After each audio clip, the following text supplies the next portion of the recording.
Learning outcomes.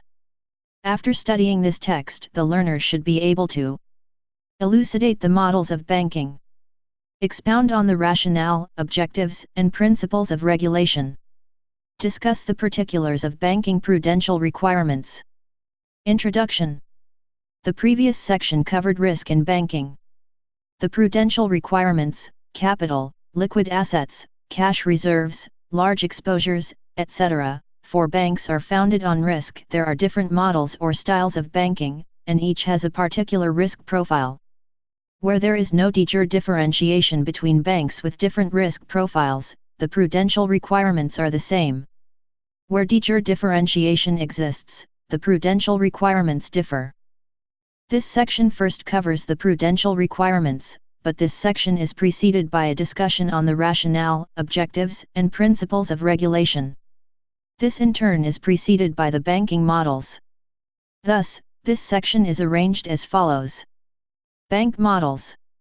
Rationale, objectives, and principles of regulation. Prudential requirements. Bank models. Introduction. The purpose of this section is to shed some light on the banking specializations that exist. It should be kept in mind that few banks specialize in only one area. The banking specializations are as follows. Commercial banks, mutual banks/building societies, merchant and investment banks, trading banks, private banks, Islamic banks, development banks, microcredit banks, cooperative banks, dedicated banks, discount houses. Commercial banks. Commercial banks are the norm banks.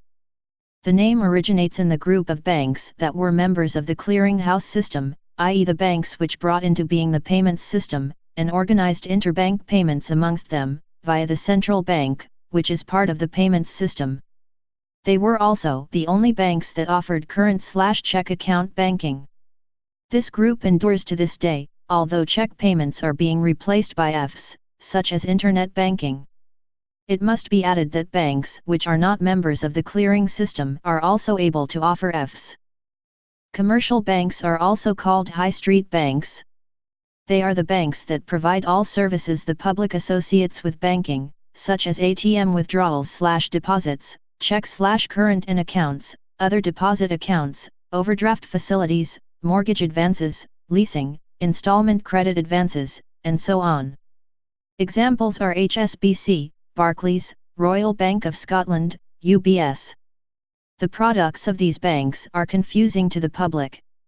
In essence, these banks take deposits and loans, interbank, equal liabilities, make loans, MD and NMD, and hold shares to a small degree, and hold central bank money, NNC and reserves. In the case of MD, they make markets, and hold MD portfolios for this purpose and for opportunistic profits. Make markets in, and hold for this purpose and for opportunistic profits, foreign exchange. Make markets in, and hold for this purpose and for opportunistic profits, derivative contracts. Organize, and make possible, payments, checks, ETFs. These are the norm banks, in the sense that the banking statute, the main thrust of which is the prudential requirements, capital, liquid assets, reserves, concentration of loans, etc., are directed at them. As we will see, there are other banks that specialize in certain areas of mainstream banking. The prudential requirements apply equally to them. Then there are specialized banks, and they have dissimilar prudential requirements. Mutual banks/building societies. Mutual banks building societies are distinguished from the norm banks in that the holders of particular long-term deposits, which are called shares, are their ultimate owners. As opposed to ordinary shares that may be listed, mutual banks/building societies issue the following types of shares, all of which are interest-bearing. Indefinite period shares. Fixed period shares, usually longer than 5 years. Permanent interest-bearing shares. As mutual banks generally are transmutes of building societies, they, like building societies, tend to do little business other than mortgage loans. Apart from mortgage business, and the issuing, selling, of the shares referred to above, The mutual banks and building societies also offer savings, medium-term and long-term deposit facilities. Merchant and investment banks. Merchant banking is the old name for the investment banking genre. The old name is still in use, but only because of entrenched branding. Investment banking is essentially the provision of certain banking and other services, especially services that involve the wholesale financial markets, aimed at the corporate and government sectors. The following services usually are associated with investment banking in the U.S. Advising, on financing needs, funding mechanism, team of institutions, etc. Administration, in connection with issuing securities such as legal documents. Underwriting, agreement to take up unissued securities at a specified price. Distribution, placement of securities with investors. In other countries, investment banking is associated with the above-mentioned, plus other services that include securities broking and dealing, commodities broking and dealing, foreign exchange broking and dealing, derivatives broking and dealing, portfolio management. Some of these functions are conducted through subsidiaries or are fellow subsidiaries of the bank under the umbrella of a bank holding company. As noted, the main clients of investment banks are the corporate sector and the government sector. Investments banks are usually subject to the same requirements as the norm banks, but in some countries the capital requirement entry level is lower. Trading banks. There are certain banks that prefer to operate in only a limited part of the business of investment banking, i.e., trading in the financial markets. They tend to operate solely in the following areas: securities broking and trading, commodities broking and trading, derivatives broking and trading. Private banks. Private banking is a term used for the banks that focus on providing services to high net worth individuals, which private banks refer to as private clients. Examples in the UK are Hoare & Co., the only surviving private banker still owned by the same family, Coutts Bank, and Martins Bank, which started business in the 17th century as Goldsmith bankers. Each client of a private bank is assigned a private banker. The following services are usually associated with private banking: a check account with generous overdraft facilities, other generous loan facilities such as a mortgage advance at a prime rate, foreign exchange services, onshore portfolio management services, offshore portfolio management services, stock broking. Most of the business done with a private bank is by telephone conversation, which is recorded to protect both parties, and by electronic banking. Checkbooks and forex are generally hand-delivered to the client. Private banks are normal banks in respect of prudential requirements. Islamic banks. Islamic banking is predicated on Islamic law, Sharia, principles derived from scripture and traditions. Any venture forbidden in the sacred law applies to bank transactions. In essence, Islamic law prohibits usury, i.e., the collection and payment of interest, commonly called riba, no interest. Islamic law also prohibits investing in businesses that are considered unlawful or haram, businesses that sell alcohol or pork, engage in gambling, or media businesses that engage in pornography or scandal. There are a number of specialized Islamic banks in many countries that service this banking need. Islamic banks, or Islamic banking divisions of ordinary banks, are required to establish a Sharia board, comprised mainly of Islamic clergy and scholars, to advise them on Sharia principles. An example: if LCC 10000 is borrowed from an Islamic bank, the borrower need only pay LCC 10000 to the bank, plus a service fee, which will be the costs the bank incurred to acquire and lend the cash. No unrelated amount may be imposed on the borrower. Some banks in Muslim countries use the euphemism service charges for the interest charged on their loans to circumvent laws prohibiting usury. Islamic law permits the trade in assets, and some Islamic banks focus on this area of business. For example, if an individual wants to buy a motor vehicle from a dealer, he will inform a bank that provides such a service. The bank will purchase the vehicle from the dealer and sell it to the purchaser, who repays for the loan in set monthly installments until the debt is settled. The installment includes a predetermined markup, which includes a service fee. Those in agreement with lending on the basis of an explicit markup being set state that the markup reimburses the bank to an extent commensurate with the risk it undertakes. However, there are many Muslims who contend that this type of lending is contrary to the principles of Islamic law. Like any bank, an Islamic bank can accept deposits. This money is then invested in permitted ventures such as the purchase of property from which rental income can be derived. The depositor benefits, loses, proportionately from a positive, negative, rate of return on the principal invested, thus it is known as shared risk and reward banking. Any amount spent by the bank on the protection and administration of deposits can be retrieved from the depositor through the imposition of service fees. Islamic banks are normal banks in respect of prudential requirements. Development banks. Most developing countries have development banks. They are owned by government and are usually brought into being by separate statute. The statute spells out the activities of the bank, the ministry responsible for its oversight, etc. The capital of development banks is voted by Parliament, and when new funds are required the bond market is accessed. Most development banks are focused on specific areas such as agriculture, local authorities, and industry. Microcredit banks. Microcredit banking is the lending by specialist banks of small amounts of funds to small entrepreneurs for the purpose of the purchase of tools, for the production of goods, raw materials, to be beneficiated or used for the production of other goods, or goods for resale. The world's best example of successful microcredit banking is Grameen Bank of Bangladesh. Grameen Bank 37 describes its underlying premise as follows. The underlying premise of Grameen is that, in order to emerge from poverty and remove themselves from the clutches of usurers and middlemen, landless peasants need access to credit, without which they cannot be expected to launch their own enterprises, however small these may be. In defiance of the traditional rural banking postulate whereby no collateral, in this case, land, means no credit, the Grameen Bank experiment set out to prove, successfully, that lending to the poor is not an impossible proposition. On the contrary, it gives landless peasants the opportunity to purchase their own tools, equipment, or other necessary means of production and embark on income-generating ventures which will allow them escape from the vicious cycle of low income, low savings, low investment, low income.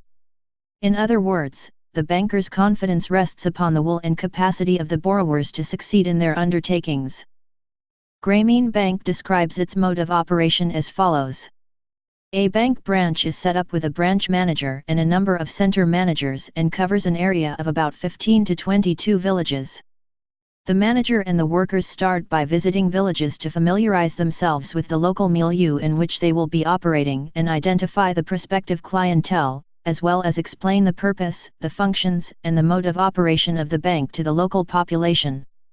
Groups of 5 prospective borrowers are formed. In the first stage, only 2 of them are eligible for, and receive, a loan. The group is observed for a month to see if the members are conforming to the rules of the bank. Only if the first 2 borrowers begin to repay the principal plus interest over a period of 6 weeks, do the other members of the group become eligible themselves for a loan.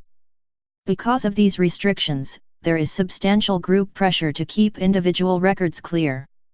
In this sense, the collective responsibility of the group serves as the collateral on the loan. As regards loan size, purpose of the loans, the rate of interest charged, and the repayment rate, and the source of funds, Grameen Bank reports.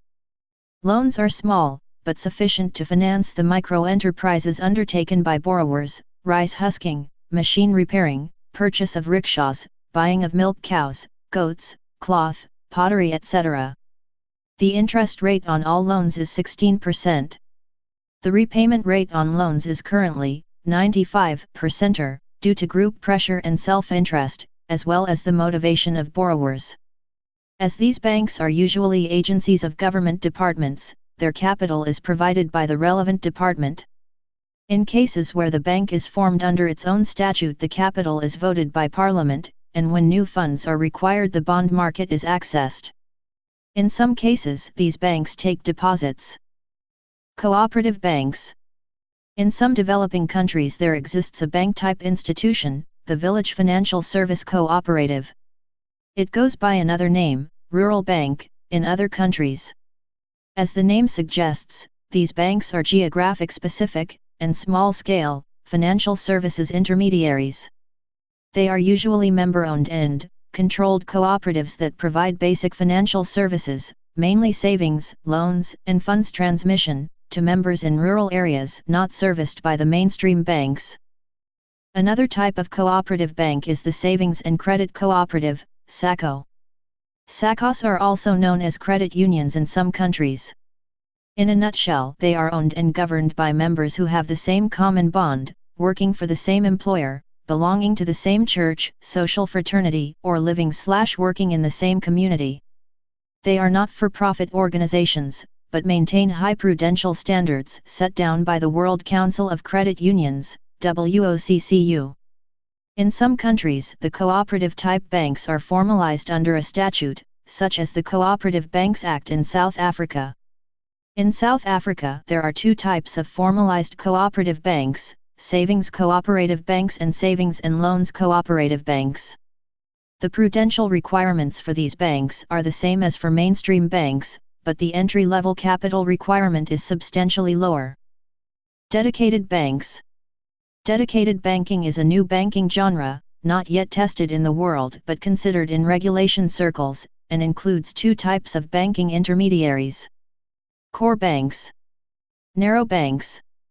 Core banks are those that will specialize in a particular field of banking such as cell phone banking. Narrow banks are those that will take deposits from the public and the funds will be invested in certain restricted, and marketable, securities such as government bonds and treasury bills. As such, regulation will be minimal. In a particular country, a dedicated banks bill has been introduced, not yet promulgated, which provides for the creation of the legislative environment for two dedicated banks to be called savings banks. Savings and loans banks.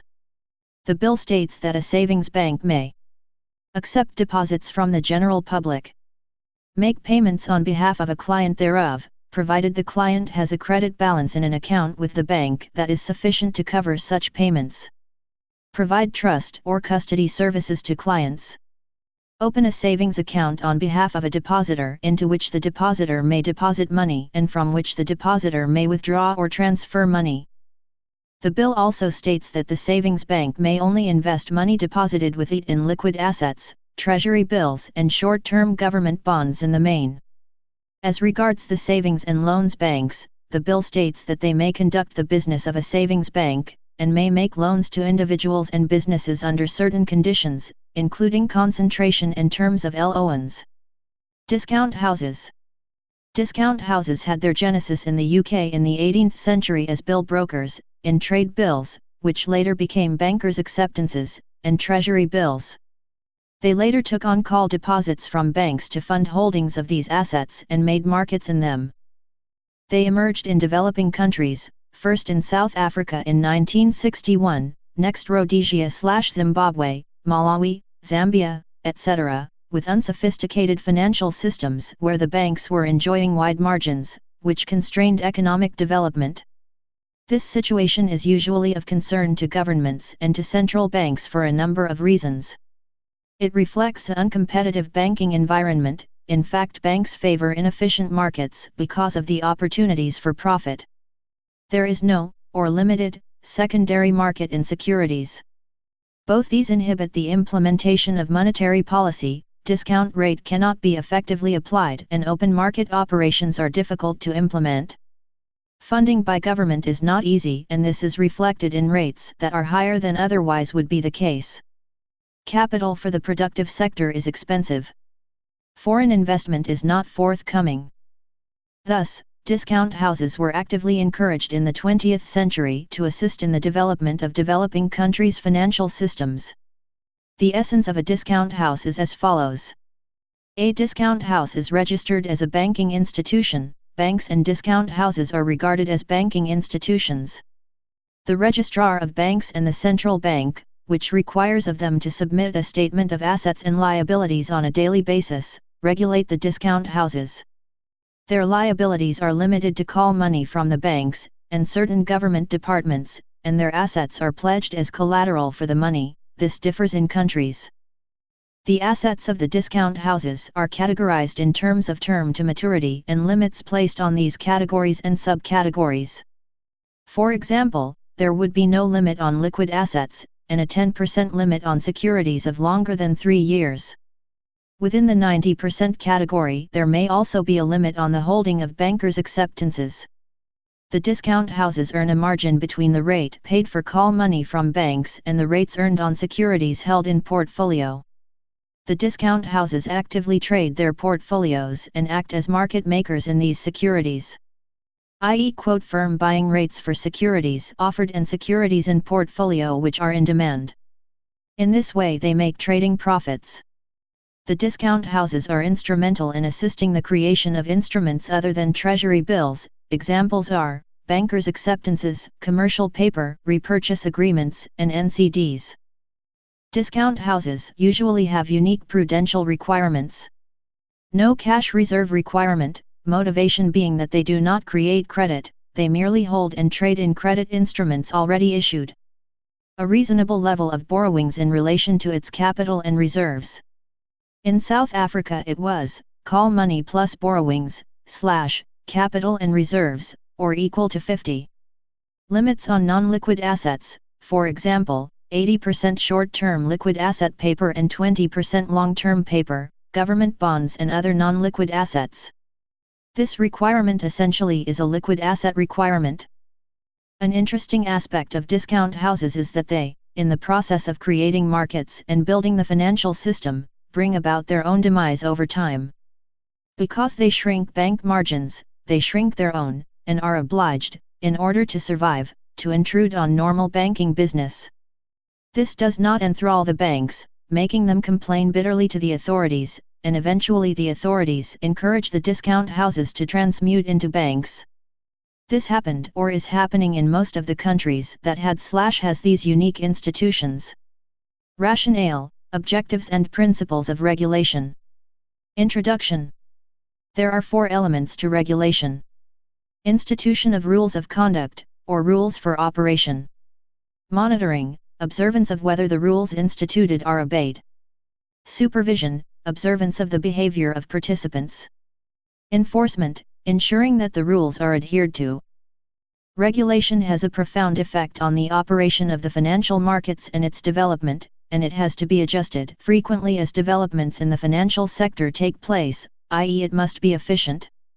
However, to remain in step with innovation in the financial system is no mean task, because the business of the financial sector is innovation, and this applies particularly in banking, which is at the very center of the financial markets. New instruments are created frequently. For this and other reasons, the regulatory authorities have to get the regulated on board, i.e., involved in the regulation process, on the basis that the regulation of this sector is in the interests of the participants. Another important dimension of regulation is that it must be cost-effective. These and other issues pertaining to regulation are covered in this section under the following headings. Rationale for regulation. Objectives of regulation. Principles of regulation. Rationale for regulation. Introduction. The financial sector plays a pivotal role in the economy in that in its absence or partial failure, the economic machine will be severely damaged. Imagine if the payments system failed or the banks are closed for extended periods, such as occurred in Argentina in 2001-2, where segments of the economy were reduced to barter trade. The financial sector is also a major employer and is a major attractor of foreign exchange if soundly managed. This sector also carries the responsibility of allocating capital to the most productive uses. The main rationale for government intervention is market malfunction, which means that the financial system will produce a suboptimal outcome in the absence of regulation. Thus, government intervention has welfare benefits. The consumer and the participants want regulation and are even prepared to pay for it.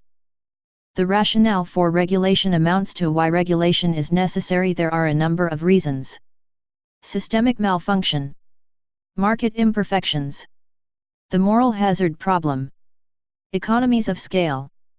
Consumer confidence and consumer demand for regulation. Supplier demand for regulation. Systemic malfunction. As we have mentioned, the financial system plays a vital role in the economy, and failure or malfunction of the system can disrupt economic activity severely. Banks are the only financial intermediaries that intermediate between all sectors of the economy, household, corporate, government and foreign, and all the other financial intermediaries. In addition, the banking system provides the payments and clearing systems for all transactions that take place in the economy. The failure of a major bank not only causes losses for depositors and shareholders, but also disrupts payments and the settlement of previously affected transactions immediately and possibly for some time. Within the financial sector, there are major differences between intermediaries in terms of systemic issues. The banks are the prime focus in this regard because of the reasons: the payments system, the size of banks in relation to other financial intermediaries, the largest repository of financial wealth in the economy, the possibility of bank runs, and the fact that there are few large banks. The failure of one unit trust, for example, will not disrupt the functioning of the economy. Market imperfections. If the market were perfect in terms of competition, there would be no cause for intervention by the authorities. Perfect competition does not exist, and the consequence is that there are market imperfections. There are many examples of market imperfections that stand in the way of consumer protection. Problems of asymmetric information. This means that some persons have information that is denied to other persons, or some persons supply information that is ambiguous or incorrect to other persons. Inadequate information on the part of the consumer of financial products and services. Consumers are not equally equipped to gauge the quality of bank products. Consumers are not able to assess the safety and soundness of financial intermediaries and agents in the financial system. Principal-agent problems. The directors and managers act as agents for the investors and shareholders of a financial intermediary, i.e. the principals. However, the agents may pursue their own interests at the expense of the principals. The best example is that the managers and directors may have a performance bonus scheme that encourages them to take risks in the financial markets. The moral hazard problem. The moral hazard problem in banking is associated with government preference for the introduction of safety net arrangements such as lender of last resort facilities and deposit insurance. The most potentially hazardous is the latter. Deposit insurance creates a condition that the event insured against, losing the deposit, is more likely to occur. Economies of scale. Users of financial products, e.g. deposits, ideally should monitor the behavior and soundness of financial intermediaries and markets. However, this is a laborious and costly task in terms of time involved. Essentially, the regulatory authorities undertake this task on behalf of the users.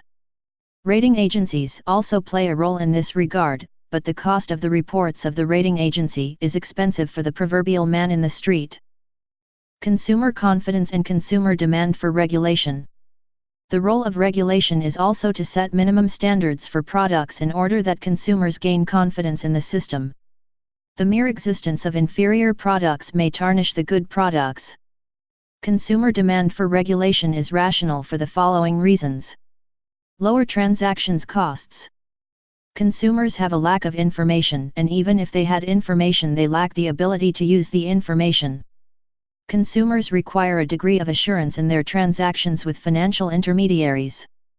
They may have had a bad experience with a bank in the past. The value of a long-term contract, for example a 3-year deposit, may be affected by the behavior of the intermediary during the period of the deposit. Supplier demand for regulation. It is in the interests of the suppliers of financial products to demand regulation. The motivation is that ill-behaved intermediaries may affect the business of well-behaved intermediaries. In some countries, the ratio of notes in circulation to total money stock is significantly higher than in other countries, despite the existence of well-managed intermediaries. Clearly, this means that the consumer keeps his/her wealth in bank notes under the proverbial mattress as opposed to bank deposits, and forgoes a return. Objectives of regulation. Introduction. The ultimate objectives of regulation need to be narrowly defined. Promotion of financial stability. Promotion of fair and healthy competition. Promotion of consumer protection. The first two objectives may be rolled together under the heading High Degree of Economic Efficiency. Promotion of financial stability. Financial stability is usually seen as having two elements, i.e. price stability and stable conditions in the financial system. A central bank defines these two elements as follows. Price stability is achieved when changes in the general price level do not materially affect the economic decision-making process. Although relative price movements will still have an impact on production, consumption, saving and investment, the rate of inflation or deflation would be so low that it would no longer be an important factor in economic decision-making. Stable conditions in the financial sector are achieved when there is a high degree of confidence that the financial institutions and financial markets are able to meet contractual obligations without interruption or recourse to outside assistance. Such stable conditions do not preclude the failure of individual financial institutions. A financial institution can fail and be allowed to fail even under stable financial conditions. It is only when the whole, or an important part, of the financial sector is at risk, that the situation can be described as financially unstable. These two elements of financial stability are interrelated. It will be evident that financial regulation pertains to the second element, i.e. stability of the financial sector, or promotion of financial stability, as the heading of this section states. This objective may be split into two categories. Systemic stability. Institutional safety and soundness.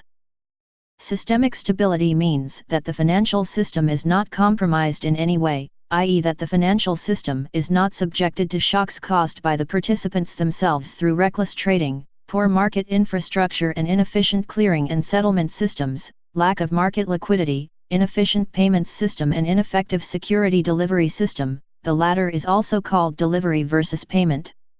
Institutional safety and soundness is closely related to the aforementioned and means that the authorities have to ensure that the intermediaries that make up the financial system are profitable, have sufficient capital to cover risk exposures, are competitive internationally, and are driven by fit and proper management and directors. Promotion of institutional safety and soundness also means that the regulator should not impose regulatory hurdles that would impair their safety. Promotion of fair and healthy competition. A major objective of the regulator is the promotion of fair and healthy competition in the financial system.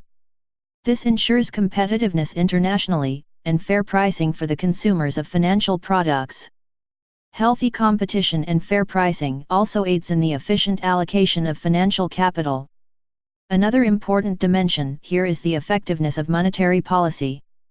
Monetary policy can only be effective in an environment of intense competition amongst financial intermediaries, and this applies particularly to the banks.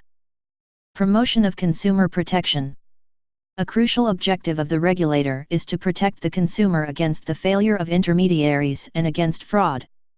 Fraud may take many forms, such as manipulation of share prices, concealment of crucial information from the investor, depositor, the sale of inappropriate policies, just to earn the commission, insider trading, and the misuse or plain stealing of the investor's funds. With the exception of the latter, these methods of fraud are possible because of the problem of asymmetric information. The job of the regulatory authorities in this regard is to promote integrity, transparency, and disclosure of information of participants' firms and products. For this reason, much emphasis is placed on the integrity of directors and managers of suppliers of financial products, as well as the agents for these products.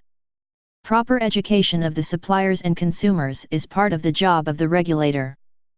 Principles of regulation. Introduction. The principles of regulation are the principles that need to be applied when formulating regulatory policies, specific regulatory requirements, and the structure of the regulatory institutions. They are derived from the objectives and may be categorized as follows. Efficiency-related principles. Stability-related principles. Conflict conciliatory principles, to address conflicts between objectives. Regulatory structure principles. General principles. Efficiency-related principles. The principles that reside under this heading advance the achievement of a high level of efficiency in financial services, and there are two. Promotion of a high level of competition amongst financial system participants. Examples. The removal of restrictive practices that impair trading in financial assets. Low barriers of entry to the financial markets. Freedom of choice regarding financial services.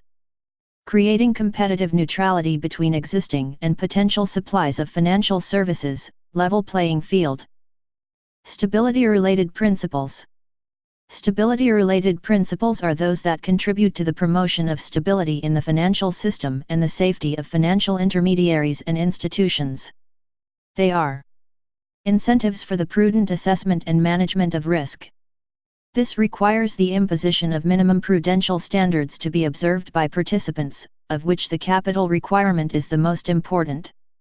Appropriate information systems are required. Cross-market risk management is also essential. Use of regulatory requirements that are based on market values. The viability of an institution can only be gauged with the use of market values of balance sheet items as opposed to historic values. A willingness of the regulators to take timely action to redress existing and future developments that threaten the stability of financial institutions and markets. By this is meant that the regulators should take appropriate action whenever actual or potential market deficiencies are detected. Conflict conciliatory principles. Conflict conciliatory principles are designed to address potential conflicts between regulatory principles. These principles involve following an integrated approach, aiming at the simultaneous achievement of the objectives of regulation. Pursuing a target instrument procedure, whereby the regulatory instruments are selected and applied in such a way that they facilitate the implementation of the integrated approach. The target instrument procedure means that the instruments of regulation used to achieve particular targets simultaneously neutralize the negative effects of other instruments. Regulatory structure principles. An unsolved debate in regulation circles is whether there should be a single regulator or a number of specialist regulators. This is a debate that is particularly relevant as the financial system becomes more and more complex. The principles are following a functional as well as an institutional approach to regulation. Coordination of regulation by different agencies in order to assure consistency in regulation. A preference for a small number of regulatory agencies. General principles. General principles are those that have a bearing on the general conduct of the regulatory process, and they are: each regulatory arrangement must be related to one or more of the objectives identified. Regulatory arrangements must be cost-effective. A judgment has to be made on how far the objectives are pursued and what cost is reasonable to bear. Cost of regulation must be distributed equitably. There are two models in this respect: the taxpayer via government that funds the regulator, or the user, i.e. the institution being regulated, funds the regulator. Regulatory arrangements must be flexible. This is because of the innovative nature of the environment regulated, the financial system.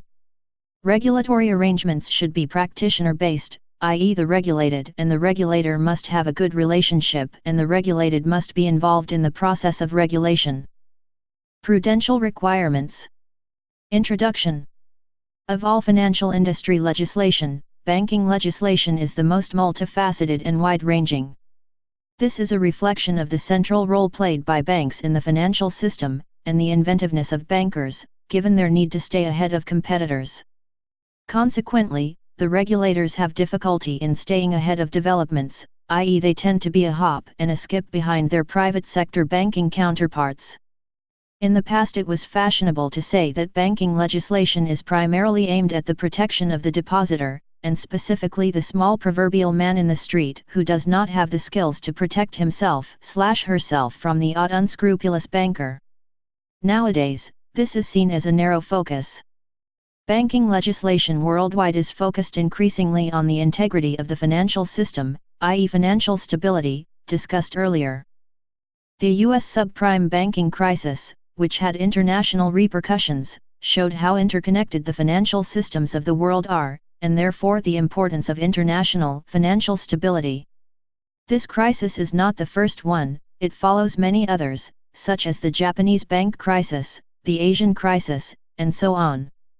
These led to a number of international financial stability proposals. One example is the G20 initiative, the Financial Stability Forum, FSF, through which these countries adopted 12 key standards for sound financial systems. These standards are issued by various standard-setting bodies, such as the IMF, the World Bank, the OECD, the Basel Committee, and cover the following areas/issues. Monetary and financial policy transparency. Fiscal policy transparency. Data dissemination. Insolvency. Corporate governance. Accounting and auditing. Payments and settlement. Market integrity. Banking supervision. Securities regulation. Insurance supervision. Public debt management. In conclusion, it is useful to quote from the keynote speech of President and CEO of the Federal Reserve Bank of New York. In a world of instantaneous communication, interconnected markets, and more complex instruments and risks, effective supervision is more important than ever to maintaining financial stability, both locally and globally. To remain effective and relevant, supervisors must understand how and to what extent the wired economy and other technologies are changing banking and finance. We must take care that our efforts to ensure the safe and sound operation of the financial markets do not stifle the innovation and creative energy that is changing banking and finance, indeed the world, for the better. The key word in this text is risk. Ultimately, bank management and bank regulation and supervision are about the management and regulation of risk. The broad strokes of bank regulation and supervision for the G20, and generally accepted by the world, are set out in the Basel Accords. We discuss the Accords briefly, before moving on to the prudential requirements. Basel Accords.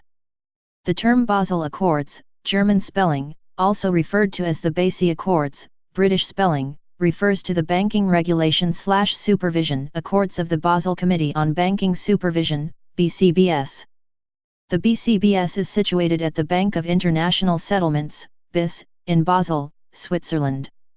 The G20 economies, as well as some other major banking locales such as Turkey and Singapore, are represented on the BCBS.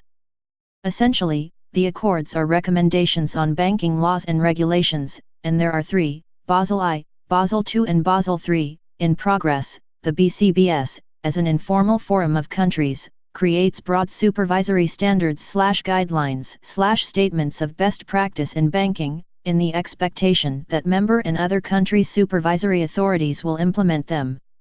It therefore encourages countries to adopt common approaches to and standards of supervision.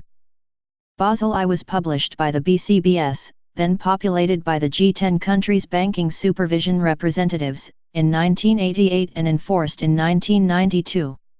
It published a set of minimum capital requirements for banks, primarily focused on credit risk. The assets of banks were placed in 5 categories according to credit risk, carrying risk weights of 0%, government securities, in steps up to 100%, unsecured corporate debt. Banks with international presence were required to hold capital equal to 8% of the risk-weighted assets. Basel I is now generally regarded as outmoded. As financial conglomerates and product innovation spread, risk management had to change. Therefore, a more comprehensive set of guidelines, known as Basel II, was developed by BCBS. These have been implemented by the G20 and most other countries. Basel III, a response to the financial crisis, following the Great Recession of 2007-09, is being phased in over a long period, see below. Basel III builds on Basel II. Basel II. Introduction. Basel II sets up risk and capital requirements, the intention being that a bank holds capital, and reserves, from here on just called capital, commensurate with the risk inherent in its loans, MD and NMD, shares and derivatives. This means the greater the risk, the more capital is required to ensure its solvency. If this approach is adopted widely, it contributes to financial stability, locally and internationally. The Basel II Accord was endorsed in 2004, and rests on 3 pillars. Minimum capital requirement, addresses risk, Pillar 1. Supervisory review, regulatory response to Pillar 1, Pillar 2. Market discipline, promotes greater stability in the financial system, Pillar 3. Pillar I, minimum capital requirement. Pillar 1 addresses the maintenance of capital required for three major risk types a bank faces: credit risk, market risk, operational risk. The other risks were not considered quantifiable at that stage. There are three approaches to determining credit risk: IRB equal internal ratings based, standardized approach, foundation IRB approach, advanced IRB approach. The standardized approach reflects the Basel I requirement, discussed earlier, but adds a new 150% rating, for borrowers with poor credit ratings. The minimum capital requirement, percentage of risk-weighted assets to be held as capital, is the same as Basel I, 8%. Banks which adopt the standardized ratings approach are obliged to rely on the ratings produced by external rating agencies. For this reason, many banks have adopted/are adopting the IRB approach. The preferred approach for market risk is VaR, discussed earlier. There are three approaches for operational risk: basic indicator approach, standardized approach, internal measurement approach. Pillar 2, supervisory review, regulatory response to Pillar I. As indicated, Pillar 2 is the regulatory response to Pillar 1, and it presents regulators much improved tools over those available under Basel I. It also provides a framework for managing the other bank risks: systemic risk, pension risk, concentration risk, strategic risk, reputational risk, liquidity risk, and legal risk. Pillar 3, market discipline, promotes greater stability in the financial system. Pillar 3 promotes the sharing of bank information, which facilitates assessment of the bank by other bodies such as analysts, investors, customers, other banks, and rating agencies. This amounts to peer review I market discipline, and it supplements regulation in that it leads to sound corporate governance. Pillar 3 encourages banks to make available to the general public the details of their management procedures regarding risk, and therefore capital adequacy. The public disclosures that banks are obliged to make under Basel II enable market participants, mentioned above, to develop a good understanding of the risk profile of the bank and commensurate capital compliance. Thus, they will be able to reward/punish banks, in terms of share and bond prices, i.e. the price of existing and new capital, according to risk management procedures and capital adequacy. Basel II. As mentioned above, Basel III builds on Basel II. As expressed by the BIS 4.1, Basel III is part of the Committee's continuous effort to enhance the banking regulatory framework.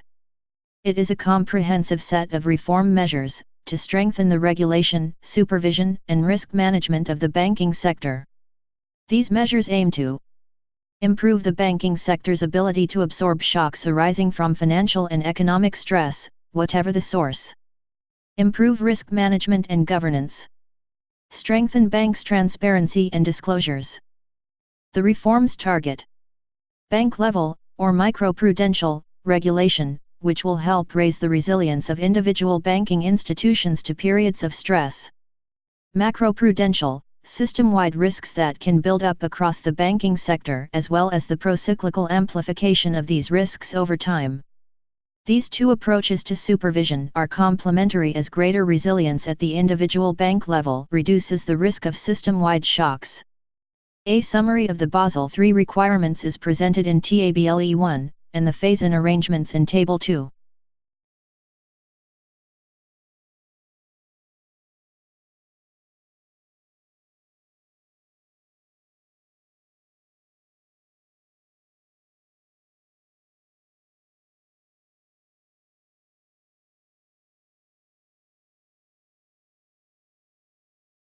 The Banking Statute, General. While the Basel Accord presents the broad outline of prudential requirements, it is individual countries that adopt and implement them, and they do so via the local banking statute and regulations under the statute. While the local banking statute provides a broad brush to local regulation, the regulations under the statute provide the details. The banking statute of most countries is elaborate. In Box 1 we present the outline, chapter and section headings, of one such statute in order to indicate its multifaceted nature. The statute is enacted to provide for the regulation and supervision of the business of public companies taking deposits from the public, and to provide for matters connected therewith. Box 1, Chapter and Section Headings of a Banking Statute. Chapter I, Interpretation and Application of Act. 1. Definitions. 2. Exclusions from application of Act. Chapter 2, Administration of Act. 3. Office for Banks. 4. Registrar and Deputy Registrar of Banks. 5. Delegation of powers and assignment of functions by Registrar. 6. Powers of inspection of, and guidelines by, Registrar. 7. Furnishing of information by banks. 8. Power of Registrar to extend certain periods. 9. Appeal against decisions of Registrar. 10. Annual report by Registrar. Chapter IL, Authorization to establish, and registration and cancellation of registration of, banks. 11. Registration a prerequisite for conducting business of bank. 12. Application for authorization to establish bank. 13. Granting or refusal of application for authorization. 14. Revocation of authorization. 15. Formation of certain companies prohibited except with approval of Registrar. 16. Application for registration as bank. 17. Granting or refusal of application for registration. 18. Conditions of registration. 18a. Branches of foreign institutions. 18b. Cancellation or suspension of authorization by Registrar and notice by Registrar of intention to cancel or suspend authorization. 19. Repealed. 20. Repealed. 21. Untrue information in connection with applications. 22. Use of name of bank. 23. Cancellation or suspension of registration by Registrar. 24. Notice by Registrar of intention to cancel or suspend registration. 25. Cancellation or suspension of registration by court. 26. Restriction by Registrar of activities of bank. 27. Cancellation of registration at request of bank. 28. Cancellation of registration upon winding up. 29. Withdrawal of suspension or restriction. 30. Publication of information relating to banks and representative offices of foreign institutions. 31. Date on which registration lapses. 32. Repayment of deposits upon lapse of registration. 33. Re-registration in terms of this Act. 33a. Re-registration after commencement of Banks Amendment Act, 1994. 34. Representative offices of foreign institutions. 35. Annual license. Chapter 4, Shareholding in, and registration of controlling companies in respect of, banks. 36. Repealed. 37. Permission for acquisition of shares in bank or controlling company. 38. Registration of shares in name of nominees. 39. Furnishing of information by shareholders. 40. Absence of wrongful intent. 41. Effects of registration of shares contrary to Act. 42. Restriction of right to control bank. 43. Application for registration as controlling company. 44. Granting or refusal of application for registration as controlling company. 45. Cancellation by Registrar of registration of controlling company. 46. Cancellation by Court of registration of controlling company. 47. Cancellation of registration at request of controlling company. 48. Lapse of registration of controlling company upon cancellation of registration of bank. 49. Date on which registration of controlling company lapses. 50. Investments by controlling companies. Chapter V, Functioning of banks and controlling companies with reference to Companies Act. 51. Application of Companies Act to banks and controlling companies. 52. Subsidiaries, branch offices, other interests and representative offices of banks and controlling companies. 53. Disclosure by banks and controlling companies of interest in subsidiaries, trusts and other undertakings.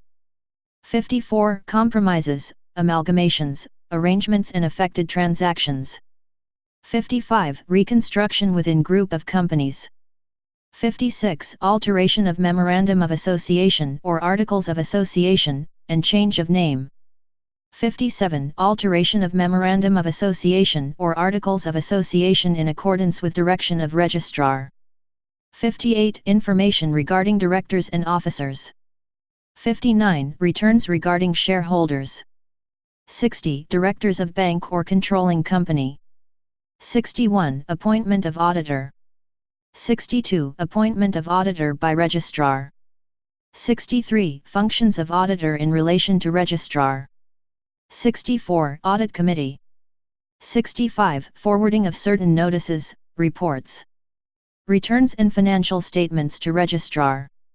66. Disclosure of issued share capital. 67. Disclosure of names of certain shareholders. 68. Special provisions relating to winding up or judicial management of bank. 69. Appointment of curator to bank. 69a. Investigation of affairs of bank under curatorship. Chapter 6. Prudential requirements. 70. Minimum share capital and unimpaired reserve funds. 70a. Minimum share capital and reserve funds in respect of banking group. 71. Repealed.